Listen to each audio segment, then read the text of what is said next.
E hoje temos aqui na Casa de Jesus Edmundo César Barbosa Santos, natural do Rio de Janeiro, ator e diretor de teatro, formado em artes cênicas pela Universidade Federal do Estado da Bahia, também é professor de teatro, foi um dos fundadores da comunidade Arte e Paz de Salvador e coordenador de artes da Federação Espírita do Estado da Bahia, entre 2005 e 2010. É associado fundador da Arbrarte, Associação Brasileira de Artistas Espíritas, tendo sido seu primeiro vice-presidente e atualmente é presidente. Autor dos livros Círculo de Estudos, Arte e Espiritismo, 1000 Dicas de Teatro Espírita e coautor Arte no Centro Espírita, Planejamento e Prática. Edmundo, sinta-se à vontade. Boa noite, gente. Me senti até uma pessoa importante com essa biografia toda aí. Tudo bem? Tudo bom? Eu sou natural do Rio de Janeiro, eu morei algum tempo na Bahia, né? Daí a lembrança de bons tempos lá na Federação Espírita do Estado da Bahia. Alguns 7 anos em Curitiba, agora resido lá no interior de São Paulo, mas estou aqui com vocês, né, exercitando a arte da presença, né? Que é a formação que eu tenho, que é na área de teatro, que é a arte de você estar presente para viver aquilo ali naquele momento, uma única vez. Essa é a nossa oportunidade da gente viver esse nosso momento. Não vai se repetir mais, mesmo que eu repita a palestra, será um outro momento. Então, uma boa noite para a gente, né? Tarde e noite, que nem você falou antes aí. Que tema diferente, né? Não sei se vocês acham, mas é meio incomum, né? Eu vim para o Centro Espírita e vamos falar sobre arte, que negócio diferente. Mas é um tema bem atual em função da realidade nossa de movimento espírita e de ser humano, né? O Hermínio Miranda, no livro Transição Planetária, da psicografia de Divaldo, conta esse instante que todo o planeta passa de transição, né? Para aqueles que já estão estudando o Espiritismo, Kardec faz uma classificação didática, né, de planeta de provas e expiações, né, para planeta de regeneração. E esse é um instante de transição que a gente passa, e o Hermínio vai dizer que, em função desse instante, muitos espíritos reencarnarão, como já estão reencarnados e continuam num processo que demora alguns anos. E ele usa uma imagem assim como as ondas do mar vão e vêm na areia, né? Vão e vêm incessantemente, também acontecerão essas reencarnações de espíritos para influenciarem todas as áreas do conhecimento humano, tendendo a espiritualizá-las, inclusive a área das artes, né? E isso tem acontecido também no nosso movimento, daí esse tema, em função, aproveitando a nossa atividade que vai ser feita amanhã, especificamente, eu não sei se vocês vão divulgar ainda, não vão falar, se eles podem vir, se não podem. Realmente agora me precipitei. Pode vir? Amanhã, a partir das 3 horas, a gente vamos ficar algumas horas aqui contemplando, com algumas participações de grupos artísticos e estudando mais esse assunto mais aprofundadamente. Quanto é a entrada? Entrada franca, pode vir à vontade. Pois a arte às vezes é colocada de uma forma, né, como se fosse algo distante da gente, né? Vocês sentem isso? Talvez possa ter um outro professor de arte aqui, alguém ligado à área, não vai sentir isso, mas às vezes é colocado como uma coisa distante, muito reservada, né? Às vezes nem dá para entender muito bem o que a gente... O povo diz que é arte, a gente fica meio assim, que isso aí é arte, não é? Outras coisas são simples de se constatar, mas se a gente for procurar a definição de arte, ela é muito difícil de ser realizada, porque a arte ela muda com o tempo.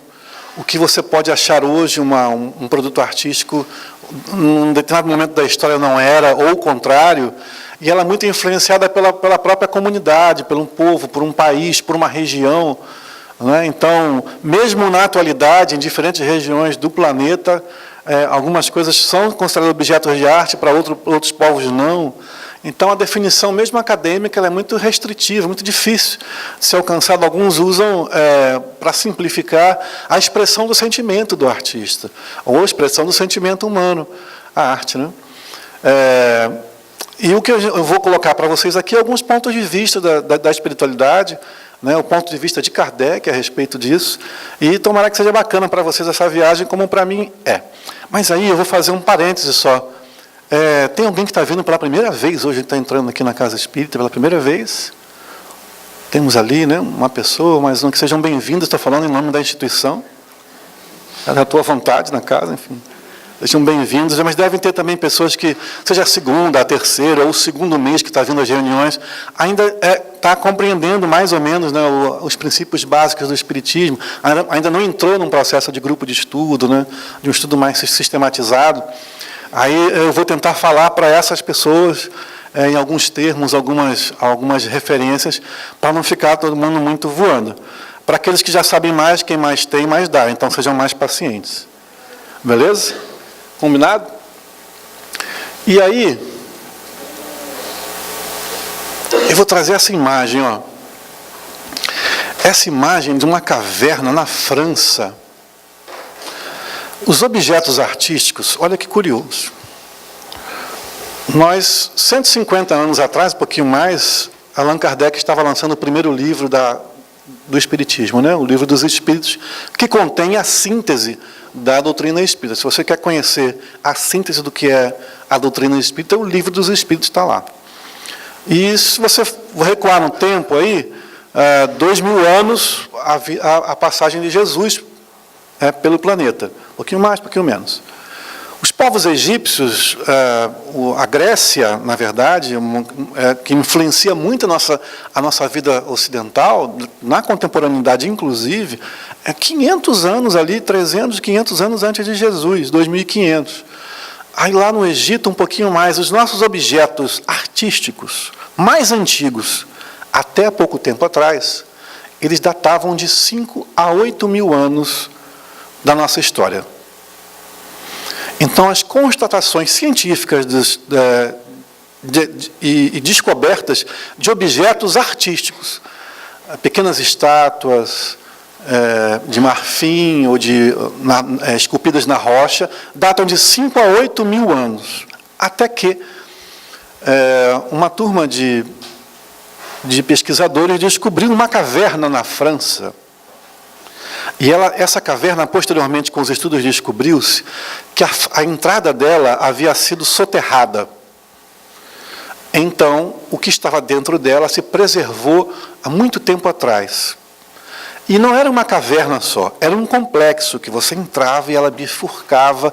Era um complexo de caverna, um espaço muito grande, que a sua área total era de 2.200 e poucos metros. Então, 2,5 km. Não era uma caverna pequena. Ocupava uma área de 2,5 km. E dentro dela descobriu-se aí algumas dessas pinturas. A caverna de Chavot, na França, e que datam de 25 mil anos atrás.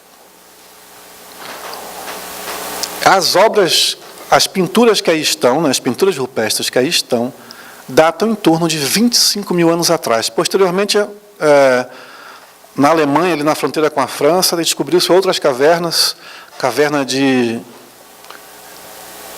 Lascaux. Tem um documentário que mostra toda essa pesquisa, chamada A Caverna dos Sonhos Perdidos, disponível no YouTube, com legenda em português, que era narrada em francês e em inglês, e que vai mostrar todo o detalhe disso que eu estou falando sinteticamente para vocês. E aí, entre as pinturas, para vocês terem uma ideia de tamanho, então a gente está, só para estimular vocês mudarem o pensamento de pintura rupestre, aqueles risquinhos, e que está na cabeça da gente do que é a pintura do Homem das Cavernas. Eram pinturas elaboradas, e muitas delas. E aqui essa rouba-cena, né, que esse não é um boi, é um búfalo, não, um bisão, um nome do animal da época. Mas tem outras aqui, ó, outros animais aqui. Aqui por trás, ó, tem outro. Essas pinturas foram feitas com diferenças também de 1000 anos, uma da outra. Essa caverna, por muito tempo, ficou sendo utilizada para se fazer as pinturas, até que a entrada desmoronou, e aí não se teve mais acesso, e ela foi preservada em função disso. Deixa eu ver se o próximo desenho aqui, só para...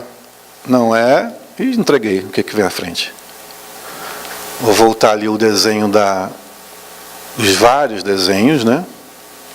Aqui parece que é só uma caverna, mas não é. Aqui é uma parte, lá um corredor. Ela teve aberta a visitação por um bom tempo, mas hoje os franceses fizeram o seguinte: não permitem mais a visitação, porque a respiração das pessoas interferia na manutenção das pinturas, e eles construíram uma réplica da caverna ao lado, com a cópia de todas as pinturas, para que as pessoas possam visitar o que parece, né, o que imita a caverna. Por que eu estou falando disso aqui? Essas pinturas estavam lá, mas nas pesquisas não se descobriu nenhum objeto cerâmico, por exemplo. Nenhum utensílio doméstico. Não se descobriu vaso, ferramenta, nada. Apenas restos, ossos de animais, que provavelmente entraram e morreram ali. Não haviam ossos humanos. E não haviam utensílios domésticos. Essa caverna não era utilizada para morar. Então, não é que lá, nós, quando no tempo das cavernas, lá, esses espíritos daquela época encarnados, estavam lá morando, e deixa eu pintar aqui a parede para ficar bonita. Não. Eles não moravam ali. Esta caverna era um objeto de visitação. Era um museu? Não. Também se descobriu, por exemplo, restos de carvão colocados em círculo com o crânio de um urso da época, em cima de uma pequena rocha, que olhava para a entrada da caverna, quase como ameaçando você que chegava. Então, deduziu-se que aquilo era um ritual mágico, espiritual. Eles utilizavam aquilo como algo transcendente. Algumas das pinturas, e aí vou me desculpar que eu não trouxe especificamente que é essa que eu vou dizer, mas tem assim, os cascos dos cavalos, são cavalos desenhados, e um cavalo atrás do outro, e os pesquisadores descobriram que, dependendo do ângulo que você olha, do tipo de iluminação que você propõe, não para uma fotografia, mas com uma tocha, que provavelmente eles usavam, né, que essa luz que não é constante, né, ela tem um movimento. Quando você passa essa luz pela imagem, assim pela frente, é como se o cavalo se deslocasse. É quase um cinema. Quadros de uma fotografia, como se o cavalo estivesse correndo, se movimentasse. E a crina do cavalo está pintada de uma forma que ela dá essa ideia do movimento. Então, essa caverna era um ambiente de se ir para ver. Não era um lugar que se morava e se pintava. Essa foi a grande contribuição que esse conjunto de cavernas trouxe. Na caverna lá de Lascaux, não vou conseguir falar com o sotaque alemão, nem o francês, eles já encontraram diferente, eles não encontraram pinturas. Eles só encontraram cerâmicas, restos, né, evidentemente, de objetos. E entre os objetos, o curioso é um osso, tem um nome que eu não vou me recordar, daquele osso que segura a asa do pássaro, né? Tem o osso principal, como se fosse um braço nosso, né? E tem pequenos ossos assim que para segurar ali a pele do pássaro da asa, né? Esse osso tem um nome específico, e esse osso do pássaro, alguns desses ossos estavam perfurados. Na verdade, eles tinham cortado o osso no meio, feito o furo, depois juntado os ossos. Tudo isso está nesse documentário que eu indico vocês assistirem. E estava furado o osso, como se fosse esse microfone, com furos. E, evidentemente, o que um pesquisador fez? Assoprou esse osso, né? E saiu som. Aí ele lembrou uma flauta. O que ele fez? Tampou, liberou um, liberou outro, e descobriu que isso produzia música na escala diatônica, na mesma escala que nós usamos hoje. No documentário, o pesquisador pega esse osso e toca o hino nacional americano, com um instrumento construído 20 mil anos atrás. Por que isso? Porque esse homem da caverna, ao invés de estar preocupado em caçar mamute, estava produzindo flauta, produzindo pintura, cinema. Vamos sair da nossa visão de hoje, né? Eles estavam expressando o sentimento deles, porque a expressão artística está na natureza do espírito. E quem estava lá era um espírito, como nós somos hoje, de posse de um corpo. Então, um espírito reencarnado, porque já tivemos outros, mas encarnado, aí questão só de termo. Então, esses homens das cavernas, ou a nossa civilização pré-histórica, era formada por espíritos, como nós, utilizando um corpo, habitando o nosso planeta. E a expressão da sensibilidade, a relação com a beleza, estava com eles também, como está conosco. Aí, para alimentar a nossa conversa, eu vou trazer esse nosso amigo aqui, Emmanuel, autor do livro O Consolador.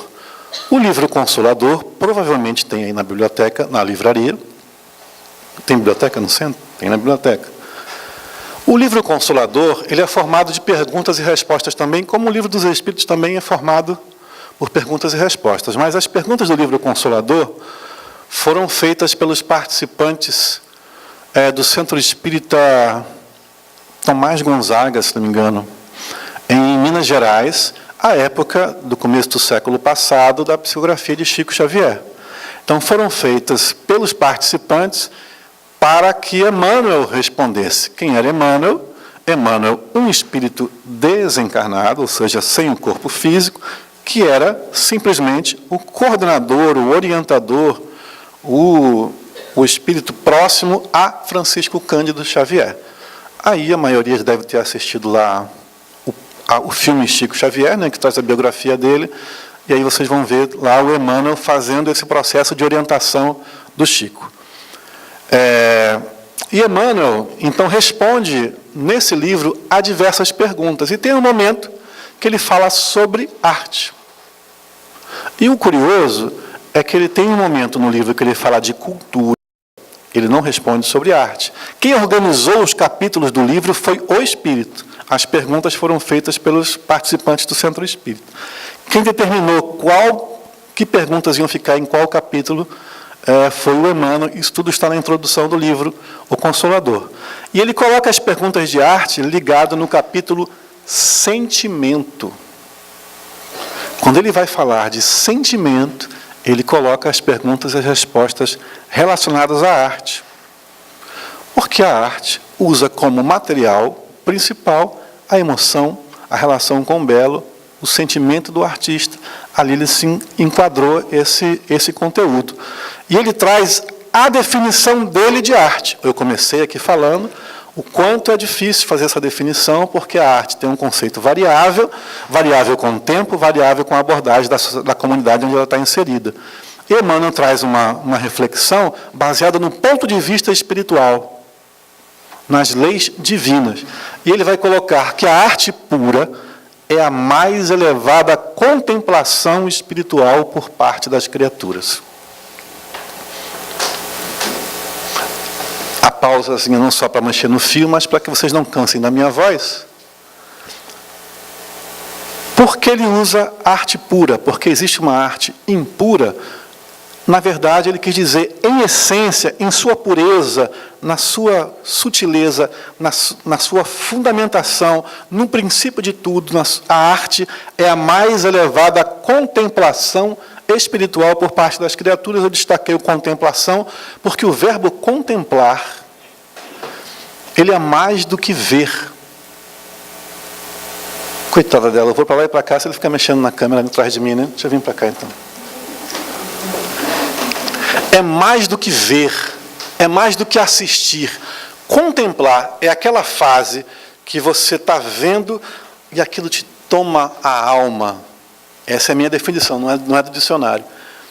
É aquele momento que você olha para dentro de si e se relaciona com aquilo. Uma coisa é você olhar o pôr do sol, assistir o pôr do sol.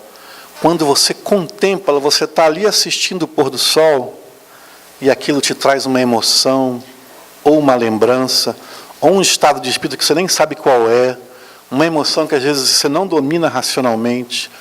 Né? Isso é contemplar.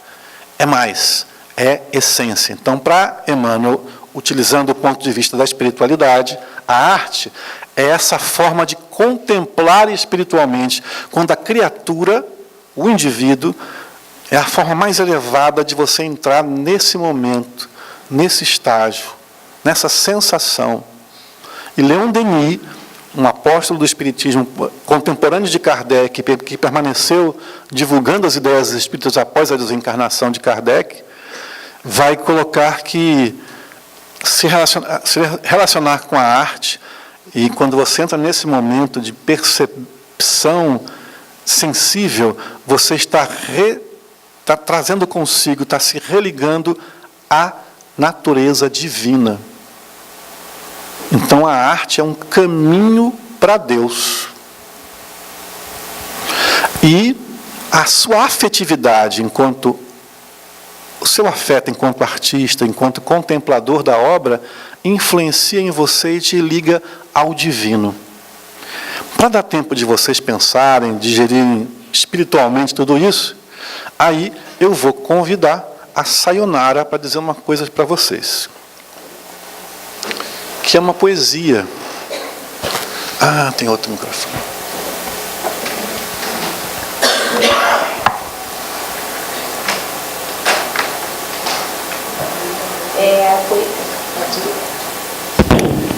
Poesia Afeições, da obra Maria Dolores Francisco Cândido Xavier. Se pretendes conquistar a bênção do amor na vida, não prendas, alma querida, o coração de ninguém. O amor é assim, qual o rio, que tanta grandeza encerra, ele, o irmão, a irmã e a terra, unidos fazendo bem. Se a terra prendesse o rio, ei-lo pântano perfeito. Se o rio largasse o leito, eis o deserto a reinar. Mas se um apoia o outro, trabalhando livremente, forma uma grande corrente que se renova no mar. Nessa linha, as afeições sobre o respeito profundo que devemos dar ao mundo, aos que amamos, teus, meus, são sempre o amor sem mudança, em constante primavera, a luz divina que espera, mais luz nas luzes de Deus. Essa é uma poesia de Maria Dolores, um espírito, através da mediunidade de Chico Xavier. Para quem está anotando, tem uma palestra da expositora Anete Guimarães chamada A Força do Pensamento, em que ela vai abordar cientificamente por que Chico Xavier produziu poesias com a sua mediunidade. E ela vai lembrar, vai abordar, ela é neurologista, vai abordar sobre o mal de Alzheimer, como ele desenvolve no cérebro, e como as informações são guardadas nos lóbulos cerebrais. E na poesia ela vai dizer, o cérebro não compreende muito bem, é uma forma alegórica de dizer, o cérebro fica em dúvida se a poesia, isso que ela fez, ela contou uma história ou ela cantou uma música. Porque tem um ritmo, tem uma pulsação, mas tem uma história, tem um...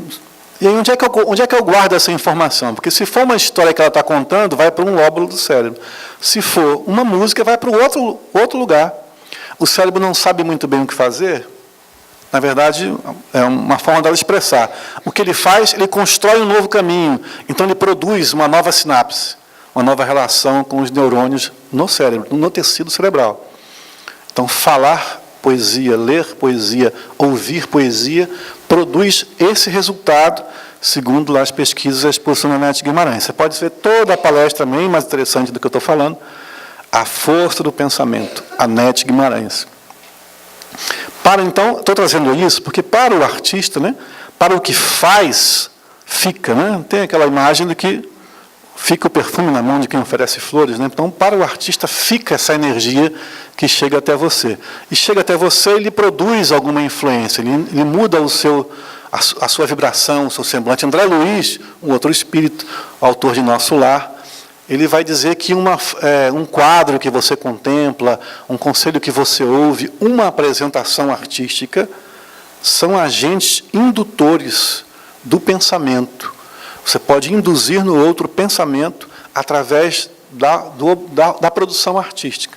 E se a gente faz isso com a intenção do bem e com essa habilidade, com a técnica de fazer isso, considerando o belo, a leveza, a busca de Deus, no caso da gente que produz isso aliando ao espiritismo, isso irradia e influencia a quem vê, a quem contempla, a quem assiste e também a você que faz. Mas, continuando, para não ficar perturbando vocês com os meus pensamentos vastos, e ele vai dizer isso aqui ainda no Consolador, lá o Emmanuel. O artista verdadeiro é sempre o médium, o intermediário das belezas eternas. E o seu trabalho em todos os tempos da história foi tanger, foi tocar as cordas mais sensíveis do sentimento humano, alçando-o da terra para o infinito, o sentimento humano, e abrindo em todos os caminhos a ânsia dos corações para Deus, nas suas manifestações supremas de beleza, de sabedoria, de paz e de amor. Essa é a visão espiritual do trabalho do artista. Né? E ele não está falando do artista espírita, está falando do artista. O intermediário das belezas eternas. Quais são as belezas eternas? O que há de mais belo e que é eterno no universo? Vale errar, vale chutar. Podem responder. O que há de mais belo e que é eterno no universo? A evolução? A natureza? O espírito. O espírito foi criado, né?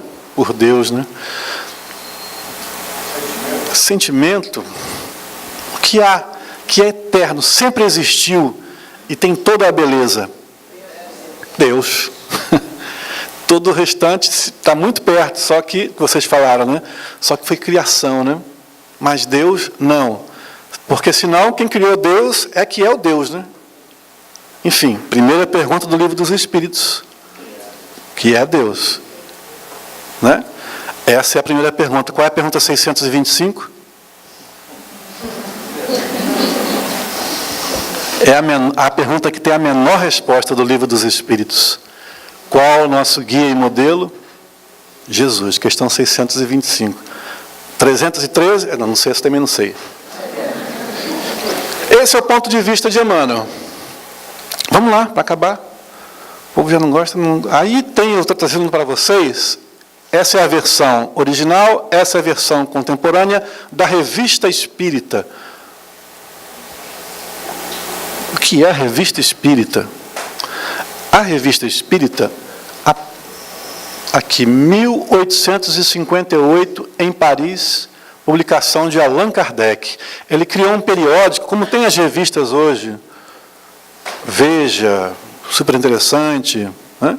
Ele criou a Revista Espírita, uma vez por mês, nas bancas, e fazia bastante sucesso. Ele mandava para outros países. Nessa Revista Espírita, ele contava, entre outras coisas, as reuniões que ele fazia no primeiro centro espírita do mundo, que se chamava União... Eu ia falar União das Sociedades, não. União? Sociedade Parisiense de Estudos Espíritas, não tem união nenhuma na palavra. Sociedade Parisiense de Estudos Espíritas, o primeiro centro espírita do mundo, criado por Kardec, se reunia durante a semana, fazia reuniões de intercâmbio com a mediunidade e se debatia muito sobre o tema da doutrina espírita. Nessa sociedade participavam diversas pessoas, inclusive os artistas. Allan Kardec, na verdade, é um pseudônimo, né? O nome verdadeiro dele era Hippolyte Léon Denisard Rivail, dependendo da pronúncia de quem lê, que era um pedagogo francês, muito conhecido à época, e na hora de publicar o Livro dos Espíritos, ele resolveu usar um pseudônimo de um nome dele, de uma outra encarnação, que era a informação que ele tinha, Allan Kardec. Bom, voltando. E ele era um homem que conhecia as artes. Estamos falando da França, em Paris, nos 1850, né, aquele período ali pós-napoleônico, enfim. As questões políticas da França são bem movimentadas nessa época, mas Kardec nasceu em 1804, então ele viveu ali, volta para a França em 1821, então de 21 a 69, viveu uma efervescência cultural, ele ele conhecia com os artistas e alguns participavam da Sociedade Parisiense de Estudos Espíritas, que publicava a Revista Espírita. Por que eu estou falando isso tudo? Para vocês entenderem o meu próximo slide. Quando lá na Revista Espírita, ele entrevistava os espíritos sobre os diversos assuntos. E ele ia aprendendo e organizando o conteúdo, lançava na Revista Espírita, via a repercussão que dava, as dúvidas, aprimorava, depois lançava um livro. O Evangelho segundo o Espiritismo, a Gênese, aí tem as obras básicas. E um desses espíritos aparece, que era um dramaturgo, e ele faz a seguinte pergunta para o espírito, sobre arte. Era um assunto que eles estavam conversando entre eles, os encarnados, né, os participantes da sociedade, né?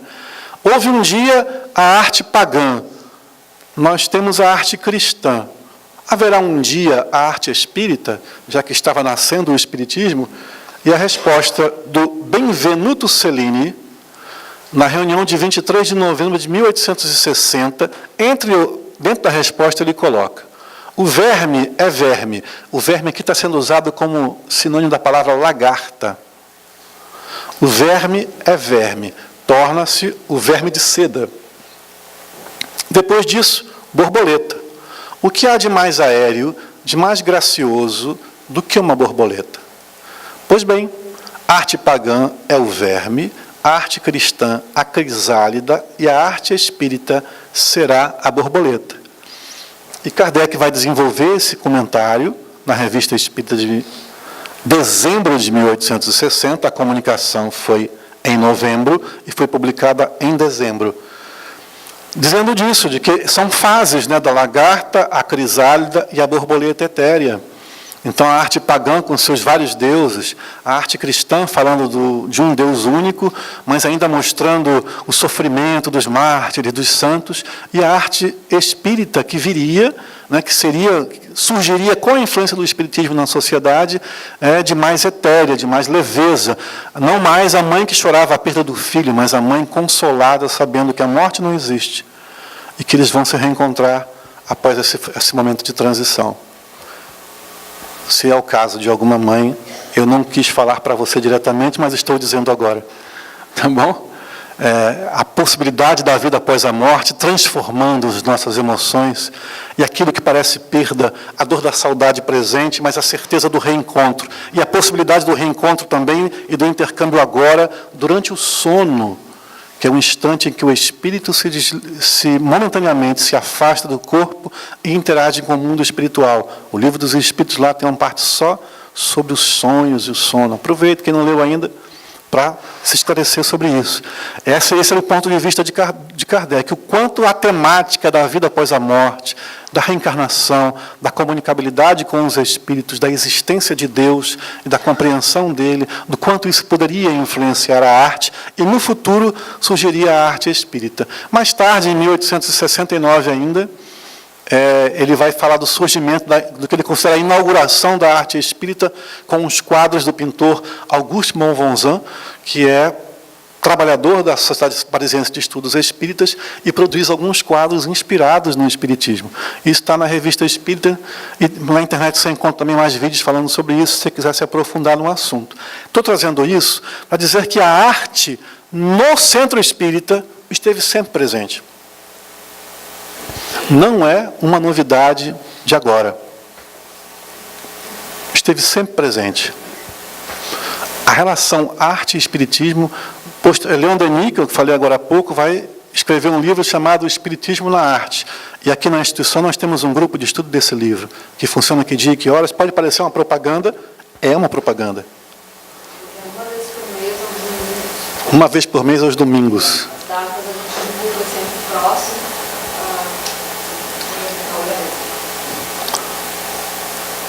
Continua Kardec, agora no comentário da comunicação do Espírito. O Espiritismo abre à arte um campo novo, imenso e ainda inexplorado. E quando o artista trabalhar com convicção, como trabalharam os artistas cristãos, aurirá nessas fontes as mais sublimes inspirações. Aqui ele estou amarrando o que eu disse agora há pouco, né, com as palavras de Kardec.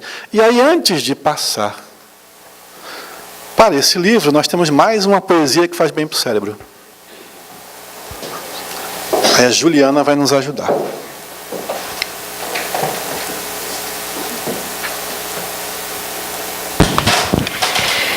Esta poesia, ela é de autoria da poetisa Alta de Souza.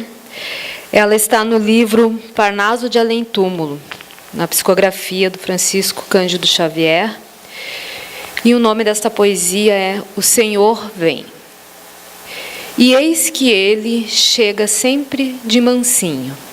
Haja sol, faça frio ou tempestade, veste o manto do amor e da verdade, e percorre o silêncio do caminho. Vem ao nosso amargoso torvelinho, traz as sombras da vida à claridade, e os próprios sofrimentos da impiedade são as bênçãos de luz do seu carinho. Como o sol que dá vida sem alarde, vem o Senhor que nunca chega tarde e protege a miséria mais sombria. Ele chega e o amor se perpetua. É por isso que o homem continua, ressurgindo da treva a cada dia. Parnaso de Além Túmulo foi o primeiro livro escrito ou psicografado por Chico Xavier. O primeiro livro que Chico Xavier lança e é conhecido e apresentado à sociedade como médium é um livro de poesias. E faltam 8 minutos para eu terminar. Não durma, não. Senão, deixa para lá. Aí eu vou falar desse livro, Nosso Lar. Quem não leu, é mais fácil. Quem não leu Nosso Lar? Um rapaz lá, mais um aqui, 3, 4. Deve ter mais alguns escondidos que não levantaram a mão, outros que eu não vi. Então, apenas 2% aqui não leu Nosso Lar, então já conhece essa história, vai ter que ouvir, porque eu botei no slide, eu tenho que contar. Nosso Lar, né, fala da história da chegada de André Luiz no mundo espiritual, passa 8 anos na região inferior que ele batizou de umbral, né, comendo lama, sendo maltratado pelos outros espíritos, sofrendo, até que no momento de muita angústia, ele se liga a Deus através da prece, e aí sim ele pode ser retirado, porque protegido ele teve o tempo todo enquanto esteve lá, mas pode ser retirado daquela vibração elevada para uma cidade espiritual chamada Nosso Lar. Lá na enfermaria, ele conhece um enfermeiro chamado, um enfermeiro amigo dele, todo mundo falou que leu. Aí eu vou dizer, Lísias. Ah, é verdade. Né? Lísias, o nome dele, que dá as primeiras explicações, ele é deslumbrado com aquilo que está acontecendo. E no capítulo 3 ele descreve que ele está ali sentado, deitado na maca, e os sons entram no quarto como se fossem, as notas musicais, como se fosse uma colmeia, né, de sons. Ele não diz, eu ouvi uma música. Vou botar para vocês o que ele fala aqui, ó. Mal não saíra da consoladora surpresa que ele estava dizendo antes do capítulo, divina melodia penetrou o quarto adentro, parecendo suave colmeia de sons a caminho das esferas superiores. Ele não ouviu isso de uma caixa de som. O som invadiu o quarto como se fosse parecendo uma suave colmeia de sons. As abelhinhas, as notas musicais, o som invadiu o quarto, era físico para ele, era material, ele não estava ouvindo, ele estava percebendo e vendo aquilo ali. Aquelas notas de maravilhosa harmonia atravessaram-me o coração, ponto. Ante meu olhar indagador, o enfermeiro, que você já sabe o nome, que permanecia ao lado, esclareceu bondoso: é chegado o crepúsculo em nosso lar. Em todos os núcleos desta colônia de trabalho, consagrada ao Cristo, há ligação direta com as preces da governadoria. Então, no crepúsculo ali, no horário que começamos aqui o estudo, esse é o momento que toda a cidade espiritual se reunia em oração, se ligando direto com as orações da governadoria, que era a prefeitura da cidade lá, né? Que tinha um governador que gerenciava junto com outros auxiliares. E ele continua. Ah, não, peraí, que não é agora que ele continua. Então ele fala: eu quero ir ver isso. E o enfermeiro diz: você não tem condições, não, me ajude aqui, vá. E leva ele para um auditório, onde ele entra no auditório, tem uma arquibancada e um telão. E nesse telão, aquilo é espantoso para ele. Ele escreveu isso em 1900 e bolinha, lá, 17, 20 e pouco, que foi publicado posteriormente. Esse é o tempo que ele está vivendo isso, não conhecia, né, cinema tridimensional, televisão colorida, enfim. E ele viu um telão multicor com imagens que passeavam. Sempre que eu leio, eu lembro das antigas proteções de tela que existiam dos computadores velhos, que ficavam mexendo assim, lembra? Se você lembra... Se você lembra disso, aquele negócio mexendo, ele vê a tela. Aí na tela aparece lá o governador, com 72 anciões, se não me engano, se não estiver errando o número. Que surpresa, ele vê uma transmissão cinematográfica lá do lugar onde está o governador, que não é ali no hospital, é lá na governadoria. Então, essa transmissão acontecia para toda a cidade. E aí, o governador, na hora da prece, acontece o seguinte. Mal Lísias terminar a explicação, as 72 figuras, que são os anciões, do qual ele reconhece o que foi socorrê-lo, que é o... Não, o ancião que foi socorrê-lo lá no umbral. Tá bom, eu dou a dica, Clarencio. Ah, verdade. Mal terminar a explicação, as 72 figuras começaram a cantar harmonioso hino repleto de indefinível beleza. A prece deles é uma música. Estou acabando. A fisionomia de Clarencio nos círculos veneráveis companheiros figurou-se-me tocada de mais intensa luz. O cântico celeste constituía-se de notas angelicais de sublimado reconhecimento. Pairavam no recinto misteriosas vibrações de paz e de alegria. E quando as notas argentinas fizeram um delicioso staccato, né, que é uma pausa na música, desenhou-se ao longe, em plano elevado, um coração maravilhosamente azul, com estrias douradas, com detalhes dourados. Então, aquele canto, nesse instante de prece, produzia imagens. Produzia a imagem de um coração com estrias douradas. Ele achando aquilo tudo fenomenal, e ele vai descrever que aí o que acontece quando eles terminam de fazer a oração? Olha que interessante. Ele fala assim: em seguida, cariciosa música respondia aos louvores, procedente talvez das esferas distantes, das esferas mais elevadas de nosso lar, produzia-se música. Foi aí que a abundante chuva de flores azuis se derramou sobre nós. Mas, se fixávamos os miosotes celestiais, não conseguimos detê-los nas mãos. Tentava pegar, mas ele desfazia, porque não eram flores, era energia, né? Tentava pegar, aquilo desfazia, mas penetrava os corpos espirituais deles, né? perispírito. O que é perispírito? Tem que estudar no Livro dos Espíritos. Não dá tempo de explicar. As coroas minúsculas desfaziam-se de leve ao tocar nos afrontes, experimentando eu, por minha vez, singular renovação de energias ao contato das pétalas fluídicas que me balsamizavam o coração. É um ciclo que ele descreve: a prece do governador, a resposta da prece das esferas superiores, as duas em forma de melodia, e isso irradiando a ele que não estava lá, estava aqui no hospital. Sobre nós, no hospital, caía essa energia, assim como em diversos lugares em que todos estivessem sintonizados. Isso está descrito no nosso lar, como inúmeras situações da prática da arte lá, com crianças cantando. Aí vem uma pergunta: se tinham crianças cantando, tinha alguém que ensaiava, tinha alguém que regia, então tinha curso de música? Isso no livro não diz. São perguntas que a gente fica elucubrando. Terminada a oração, aí terminando o capítulo 3 e já a minha exposição, terminada a oração, regressei ao aposento de enfermo, amparado pelo amigo Lísias, que me atendia de perto. Entretanto, não era mais o doente grave das horas antes. A primeira prece coletiva em nosso lar operara em mim completa transformação. Conforto inesperado envolvia-me, faltou um hífen, envolvia-me a alma. Esse é o poder da prece.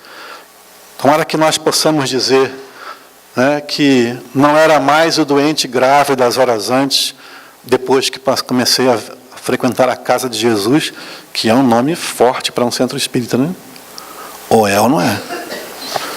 Que eu não seja mais o doente grave das horas anteriores, depois de ter essa oportunidade de estudar e de compartilhar com vocês essa energia, né, que opere em mim uma completa transformação. Ele vinha da dor e conseguiu o reequilíbrio. O livro vai contar toda essa narrativa. Aqueles que não leram, vale a pena. Dica: assista o filme, que ajuda bastante a você compreender o livro.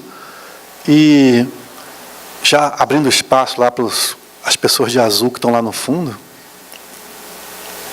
eu vou concluir o meu estudo deixando essa reflexão de que a arte no nosso cotidiano, e está presente no nosso cotidiano, né? Eu passei rapidinho hoje pela cidade, eu vi uma área que tinha uma pista de skate e uma baita pintura colorida, né? Bem característico da tribo dos skates.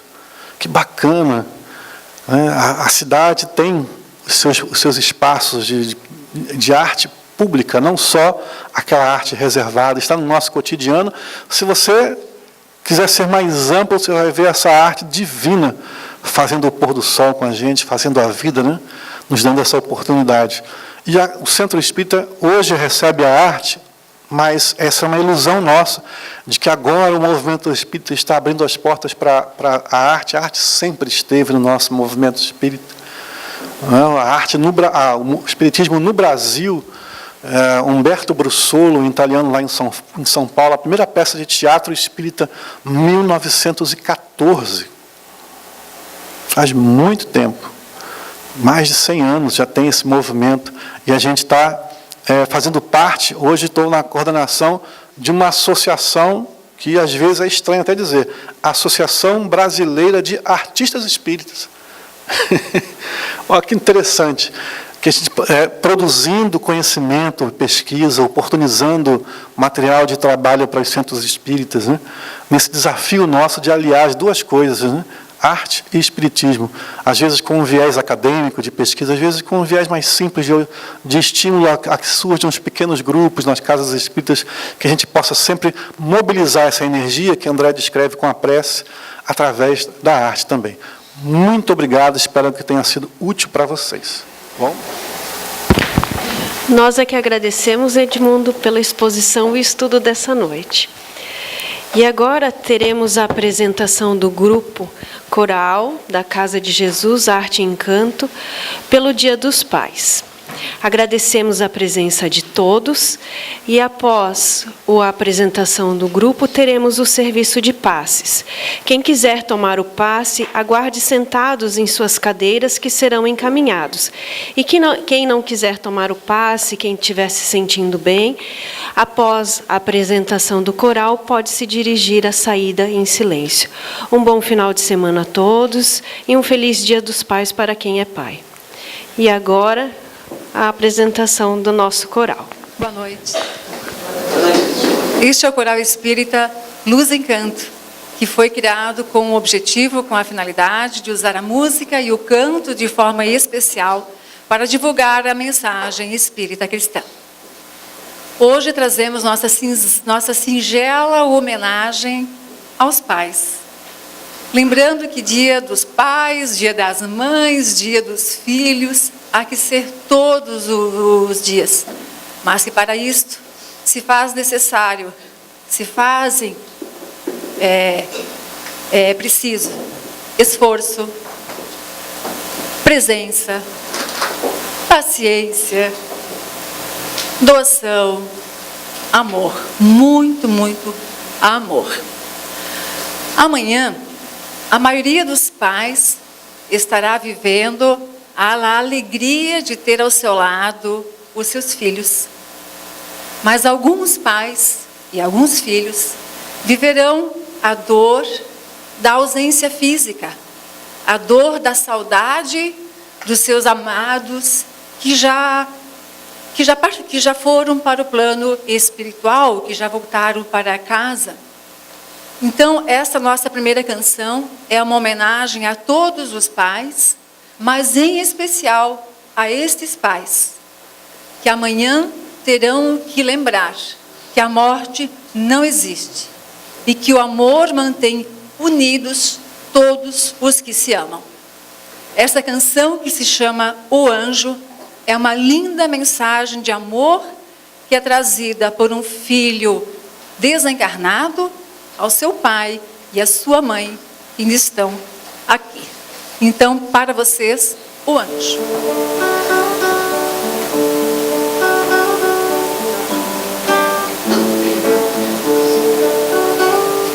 Mãe, não chores, mãe, estou aqui, perto de ti. Vim te agradecer pelos carinhos que recebi. Não fiques triste, pai, pois estou bem. Lá onde moro, só reinam bem. Eu tenho amigos pra me ajudar, me proteger, me ensinar. Nós vamos nos ver neste lugar, basta orar e esperar. Nós vamos nos ver neste lugar, basta orar e esperar. Mãe, não chores, mãe, estou aqui, perto de ti. Vim te agradecer pelos carinhos que recebi. Não fiques triste, pai, pois estou bem. Lá onde moro, só reinam bem. Eu tenho amigos pra me ajudar, me proteger, me ensinar. Nós vamos nos ver neste lugar, basta orar e esperar. Nós vamos nos ver neste lugar, basta orar e esperar.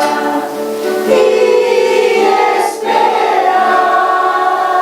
Ser pai é presentear o espírito irmão com a chance de renascer, com a chance de crescer em espírito. Ser pai é abençoar a quem se ama com a reencarnação.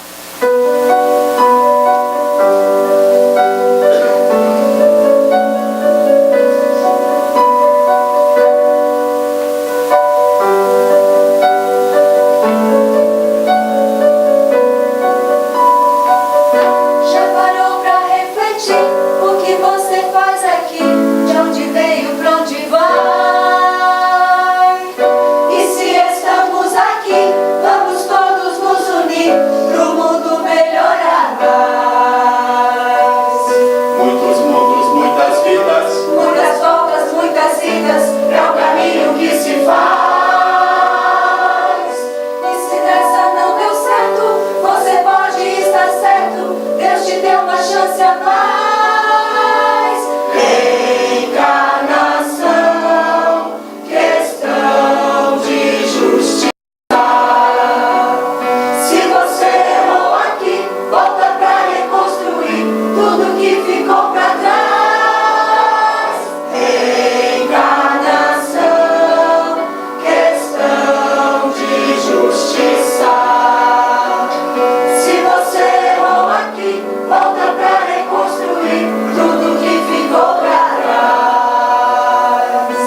Algum dia nós vamos amar uns aos outros como se todos fossem nossos filhos, como se todos fôssemos pais, como se todos fôssemos mães. Algum dia vamos enxergar o nosso filho no filho do outro. E quando este dia chegar, finalmente teremos paz. Para encerrar, nossa terceira e última canção, Paz. A paz do mundo começa em mim. Se eu tenho amor, com certeza sou feliz. Se eu faço bem ao meu irmão, tenho a grandeza dentro do meu coração.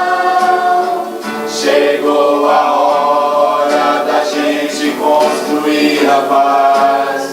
Ninguém suporta mais o desamor.